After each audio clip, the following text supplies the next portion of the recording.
Hello, everyone, and welcome to A Day for Adventure, the premier outdoor podcast that will get you off your butt and outside. I'm Will. I'm Ben. And I'm Trevor. And in this week's episode, we will be talking about the gear for canoeing. Now, as we said in our last episode, canoes are expensive. And in such, we're likely not going to be devoting a lot of time to that in this episode, but possibly we'll devote an entire episode just to that in the future. Personally, we don't have a lot of experience in buying the canoes due to their price and their size. We've usually been focused a lot on renting. And in such, our selection is usually limited. I think the most we've had while we were going through an outfitter was choosing between aluminum, which are heavier and sometimes a bit sturdier, versus the Kevlar, which are lighter but can't take as much damage. And since we were relatively young and dumb, and we're also with our parents, we stuck with the aluminum, so we did not get into financial issues. I think that was a very good choice. Also, just considering our trek and how we were, and like the conditions weather-wise, it was a good choice to make that aluminum ones. But anyway, we're going to start this one off about actually one of the first pieces of gear that you should not go on the water without. And that is life preservers, also known as life jackets, life vests, all those kind of names. So when it comes down to it, the entire purpose of a life vest is quite simply to make sure you can float in the water for a longer period of time when your canoe goes over. Or rather, if your canoe goes over, or if anything, any watercraft goes over. So a couple of the things that I have to drill into the heads of my students that I work with every week is how to put a life vest on properly. So a couple of quick tips about it. First of all, you need to make sure that a life vest fits properly. Life vests should be sized to you. You're going to have weight ratings. Generally, you have a below 90 pounds and an above 90 pounds.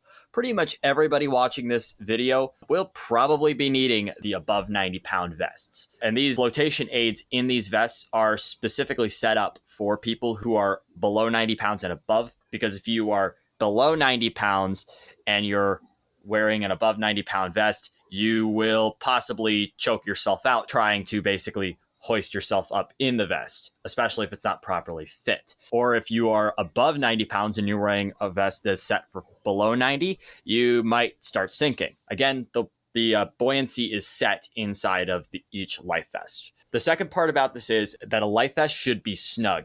It should fit comfortably around your ribs. It will generally cover pretty much almost right directly from your collarbone to belly button. How they should fit, you should have all the side straps nice and tight. The shoulders should be pretty much properly secured. And when you lift up on the vest, you should be able to put your thumbs under the shoulder straps, and you shouldn't be able to pull them anywhere above your ears. And the reason is if somebody has to pull you out of the water, which usually ends up being me, you have to be able to grab onto those shoulder straps and pull up, because that's how we pull people out of the water when they have a life preserver on. If your vest is not properly set up or is not properly fitted, those shoulder straps go above your head, and then I can't lift you out of the water.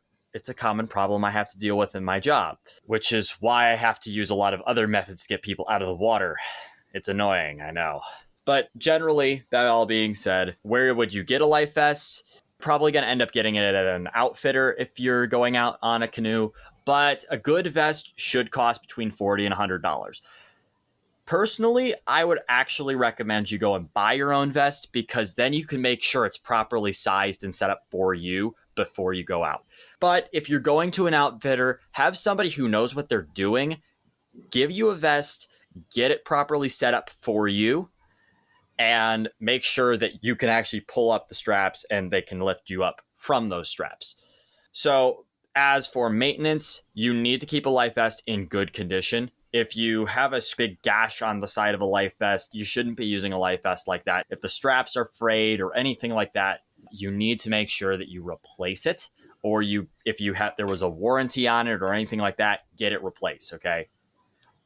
As for the type of life preservers, there's 5 types. I'll just quick explain them. Type 1 is going to be what we call kind of our deep sea, away from shore life vests. They're designed to pretty much keep you floating for over 24 hours. They're designed to basically allow you to be floating with your head upright no matter what. I don't recommend those for canoeing just because you're not going to be in that environment. Type 2 is going to be a close to shore life vest that's designed to keep you floating for about 24 hours. They tend to be a little bit less bulky. They are okay for canoeing, but they're not the best choice. Type 3 is what I recommend. Basically, instead of it being a floating vest that just always floats, a Type 3 is a flotation aid, which essentially will help you float, but it will also not last as long. So you still have to do a little bit. But when you're kayaking or canoeing, you need to be able to maneuver. So really what I recommend, they're lighter weights, they're going to be less obtrusive. And actually for pretty much any water sports that you'll be doing, I would recommend a Type 3. Now, I have to make a really, really important comment about the next two. Do not use them. Do not use them whenever canoeing or any other water sport besides maybe sailing. Type 4s are what we call throwables. Don't use them. They are not life vests. Do not. Okay? Finally, there's Type 5s. They're basically vests that are not activated until you pull a cord or until they hit seawater or water or something like that. We use them a lot in sailing. I don't personally like them. I do not trust them, but they are an option that you have. Most people, though, do not recommend them for canoeing. So that's just me going on my rant about life preservers. Get a Type 3. So some of you guys might be asking, Ben, why is life preservers more important than like the paddle that makes you move? Well, one, they keep you alive. And two, I've seen a guy move a canoe across a lake without a paddle. Anyway, that brings us into our next topic, if you couldn't tell, paddles. So if you're going through an outfitter or you're borrowing from a friend, the paddles are probably already going to be with the canoe. If not, they're actually available at Walmart. Don't know how good they are, but I know they're there. But usually they'll come with your stuff. So you don't want to throw them in like the sand when you get them. Just, you know how some people are like cool and they just like stab a stick into the ground, like into the sand. Don't do that with your paddle. You definitely don't want to mess up, fray, break, chip, whatever it is, the end, the tip of your paddle. It just will make your trip harder and the paddle a lot less effective. And if it's a wooden one, which are pretty common, it'll break some of the water sealing on it too. Make sure that they're sized correctly for you. So what you want to do is sit in a chair, put your paddle upright, straddle the paddle, the connection between the blade and the shaft, and then it should reach about your forehead height. And then so that's for one of the straight paddles. If you're using a bent paddle, it should reach about eye level. And then some of them are adjustable, so you can adjust for comfort or pick out a different length one. And then talking a little bit about the bent paddles, the bent shaft paddles offer great power. So you can get more of a pull with them because they're bent, they're curved to pick up more water, but they are more expensive. So it comes to a choice at that point. Probably won't be seeing a bent paddle next to the straight paddles at Walmart. You'll probably be seeing them at an actual outdoor store, but they are pretty nice. I think, Ben, you've used them, correct? I've used them, yeah. I actually very much so prefer them over a straight shaft paddle, but that's also because I'm always stuck at the front of the canoe because I can offer a lot more power. And that's really what they do, is they just offer more power and a more comfortable distribution of that power. Yep, and after the paddles, you'll want those dry bags. These may not be as a big deal on your little day canoe trip, but on your treks where you're actually going distance and camping after you've canoed, these are fantastic. So you can make your own with waterproof materials, but for larger bags, you will want to get your own. The biggest thing with these is less on trying to buy the best one and just knowing how to use it.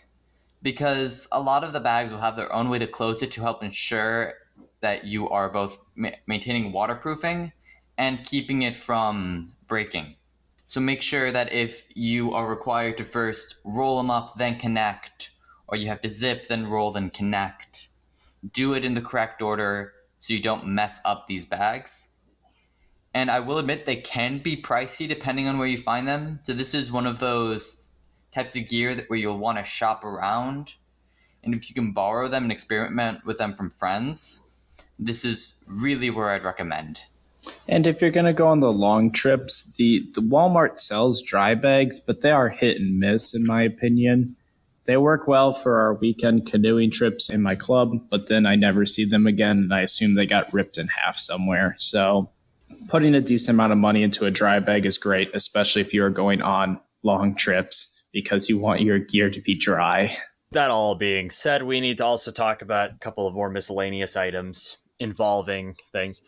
On the topic of dry bags, we also need to have waterproof containers for any maps, electronics, fire starting equipment, any of that. We need to have waterproof containers for that, preferably separate for a lot of those, as they tend to be more used.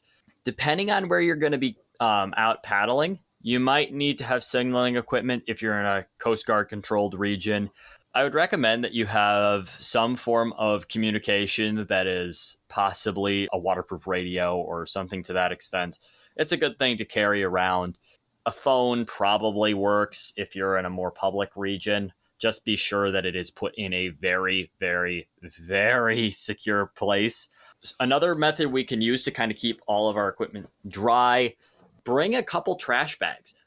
Non-scented trash bags, the black ones, like the industrial grade trash bags, are really, really good at keeping water out.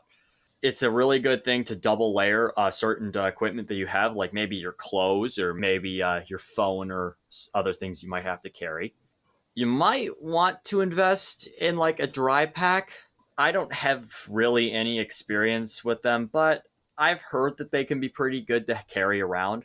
If you're going to be out for one night or more on a canoe trip, you should be carrying some extra like emergency equipment, which means that you should be carrying proper fire starters. They should be waterproof, preferably, because if you get soaked and then you have to go up on land and build a fire to get yourself warmed back up, you want something that's going to be prepped and ready to go to start a fire. Something that William and I learned when we went up in the Boundary Waters when our stoves failed as well, was that, you know, carrying waterproof fire starters when you're canoeing is like pretty much essential. The final piece of equipment that we kind of thought about when we were putting this video together was talking about actually like knives and stuff. I love knives. We all know it. The knife video will very much so show that. But I got a couple of common tips about them. If you're going to carry a knife out on a canoe, which I think you should have a knife that is connected to a belt, specifically has a retention system that can connect to that life vest or belt. So if you have like a knife fob or like a little hole on the back of the knife's handle, put a piece of string through that and then connect that to your belt. I recommend you go with a cheaper knife. And from everything I've seen, from looking at about 4 or 5 different outfitters that worked in the Boundary Waters, I noticed that pretty much none of them sell folding knives. None of them really sell them. And I kind of think the reason is because it's just maintenance. A folding knife requires a lot of maintenance for having a single blade. So I actually found that fixed blade knives were very much so preferred when canoeing, just because they're easier to clean. And if you're gutting a fish, it's, you know, you can, you know, they don't make everything else around you as smellable. So that's just something to kind of keep in mind.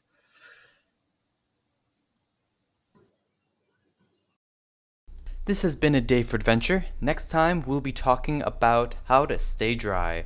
For now, get off your butt, get outside, and have a fantastic adventure.